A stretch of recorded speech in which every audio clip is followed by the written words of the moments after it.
इबादी वदखुली जन्नती।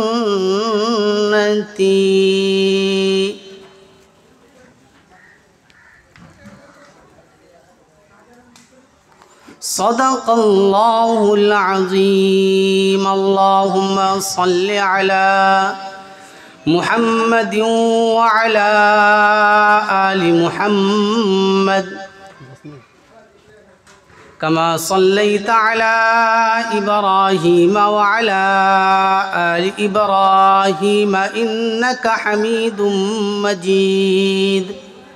अल्लाहुम्मा बारिक अला मुहम्मद व अला आलि मुहम्मद कमा बारकता अला इब्राहीम व अला आलि इब्राहीम इन्नका हमीदुम मजीद। तमाम तारीफ़ अल्लाह ही के लिए हैं जिसने हम तमामों को दुनियावी कामों से फ़ारिग फरमाकर पाक महफ़िल में बैठने की तौफ़ीक़ नसीब फरमाई है।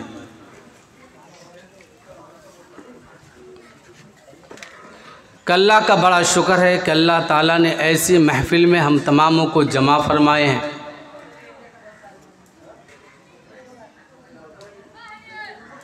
कुरान जो है इंसान के लिए हिदायत का ज़रिया है। कुरान जो है इंसान के लिए आबे हयात है। कुरान जो है इंसान के लिए मकसद हयात है। लेकिन कुरान मेरे लिए हम समझते हैं कुरान जिंदों के लिए आया है, लेकिन कोई समझता है कुरान मुर्दे के लिए आया है। कुरान असल में जिंदे के लिए है या कुरान असल में मुर्दे के लिए है? कुरान असल में जो है जिंदों को ज़िंदगी बख्शने के लिए आया है। कुरान असल में जो है इंसान को इंसान बनाने के लिए आया है। कुरान का नाजिल इसलिए हुआ, कुरान की असलियत हैवानियत से निकाल कर इंसानियत में आ जाए, इसलिए आया है।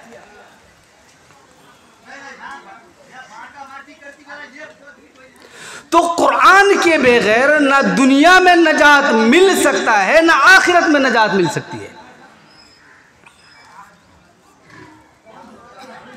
कुरान सबसे बड़ी दौलत, कुरान सबसे आला दौलत। कुरान तीन किस्म के लोग आए, एक है फरिश्तों में से, एक है जिन्नों में से, और एक है इंसों में से, इंसानों में से। अब जिन, इंसान और फरिश्ते, इन तीनों में से कुरान मिला इंसानों को। किसको? इंसानों को।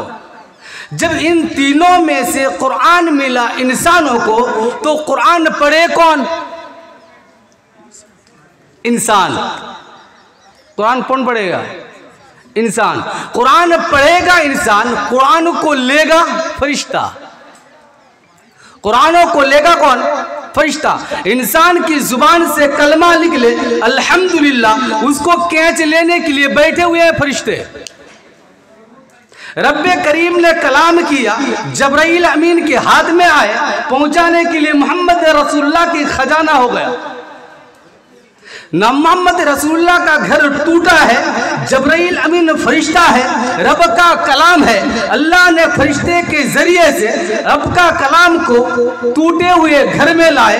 नबी सवार हैं, अल्लाह ने कलाम भेजा, जबराइल कलाम लाए, नबी के सीने में डाला। नबी हजर में है, नबी के पास कुरान आया, नबी सोए हैं, जबराइल कुरान लाए, नबी बातें कर रहे हैं, जबराइल कुरान ले आए, नबी मिंबर पर हैं, जबराइल कुरान ले आए, नबी दीन में बैठे हैं, जबराइल कुरान ले आए। वह कुरान क्या है? वह कुरान रब का कलाम है, कुरान अल्लाह का कलाम है। कुरान क्या होती है? इंसान को मिलता क्या है? वह इंसान को इंसानियत मिलती है, इंसान को हैवानियत से निकालती है, माँ और बेटों के अंदर फर्क बताता है, माओ की इज्जत बताती है, बाप का इज्जत बताता है, बेटी और बहन के अंदर फर्क बताता है, भाई भाइयों के अंदर इज्जत एहतराम बताता है, उलमाओं की कदर बताती है, कुरान की अजमत बताता है, नबी का मकाम और मर्तबा बताता है, उलमा की हैसियत बताती है। सारी दुनिया के अंदर इंसान का मील मिलाप हो,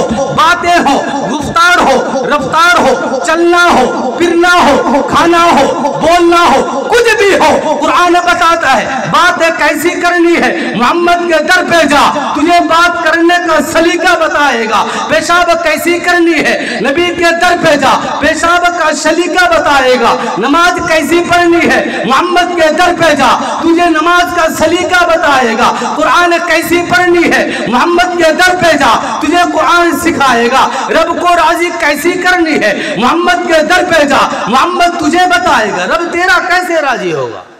नारा तकबीर, नारा तकबीर। अल्लाह ने फरमाया इन्ना अरदनल अमानत अला समावात वल अर्द वल जिबाल फअबैना अन यहमिलनहा अन यशक़ना फीहा व हमलहल इंसान। मैंने कुरान को पहाड़ के ऊपर देना चाहा, मैंने कुरान को पहाड़ के ऊपर देना चाहा, मैंने कुरान को पहाड़ के ऊपर देना चाहा। पहाड़ ने कहा मैं कुरान लेंगे नहीं, लेंगे। इन्ना अरदनल अमानत अला समावात, अल्लाह कहते हैं मेरी अमानत है, कुरान मेरी अमानत है, मैं अपना अमानत को देना चाहता हूँ। अमानत अला समावात, मैंने आसमान को देना चाहा, मैंने जमीन को देना चाहा, मैंने पहाड़ को देना चाहा। सबने कहा नाना बाबा ना, सबने क्या कहा मैंने लेना। बल लेना कौन, कि आदम के औलाद मोहम्मद रसूलुल्लाह सल्लल्लाहु अलैहि वसल्लम के ऊपर नाजिल किया जाए। लेके जाएगा कौन, लेके जाएगा कौन, ये मासूम बच्चे। इसकी हिफाजत की जिम्मेदारी, अरे किसकी बोलो, कुरान की हिफाजत की जिम्मेदारी किसकी। जराए कौन, असबाब कौन, अरे असबाब कौन, हम।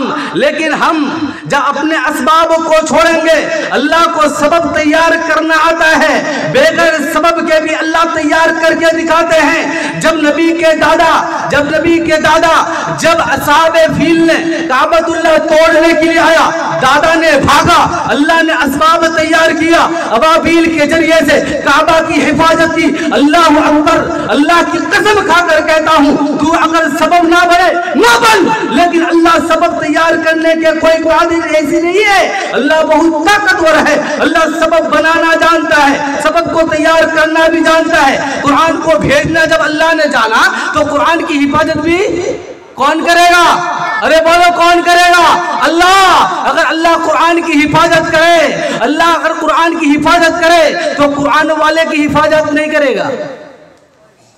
मुझे आलिम कर रहे हैं, मुझे क्या कहते हैं, मुझे आलिम कह रहे हैं, किसी को हाफिज कहते हैं, किसी को डॉक्टर कहते हैं, किसी को मास्टर कहते हैं, किसी को मुफ्ती कहते हैं, किसी को वकील कहते हैं। मैं पैदाइशी वकील नहीं हूँ, मैं पैदाइशी आलिम नहीं हूँ। मैं आलिम कब बना, जब खुदा का कुरान पढ़ा। मैं आलिम कब बना, जब खुदा का कलाम को हिफ्ज किया।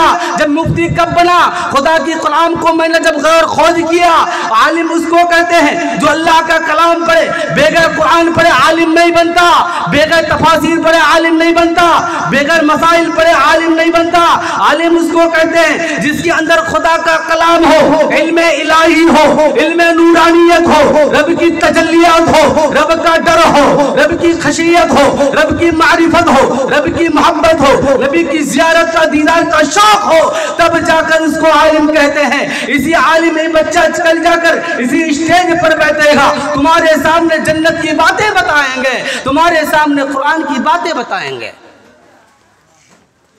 इसकी हिफाजत की जिम्मेदारी मेरी है। एक बात याद रख लो, अगर अल्लाह काबतुल्लाह को अबाबील के जरिए से हिफाजत कर सकता है, अल्लाह इसको भी हिफाजत करेगा इंशाअल्लाह। लेकिन तुम साथ दिए तो बच गए, ना साथ दिए तो फंस गए। साथ दिए तो बच गए, ना साथ दिए तो फंस गए। अल्लाह तबारक व तआला हम तमामों को सुनने से ज़्यादा अमल करने की तौफीक नसीब फरमावे। व आखिरु दाअवाना अल्हम्दुलिल्लाहि रब्बिल आलमीन। আলহামদুলিল্লাহ। আমাদের সামনে এই মুহূর্তে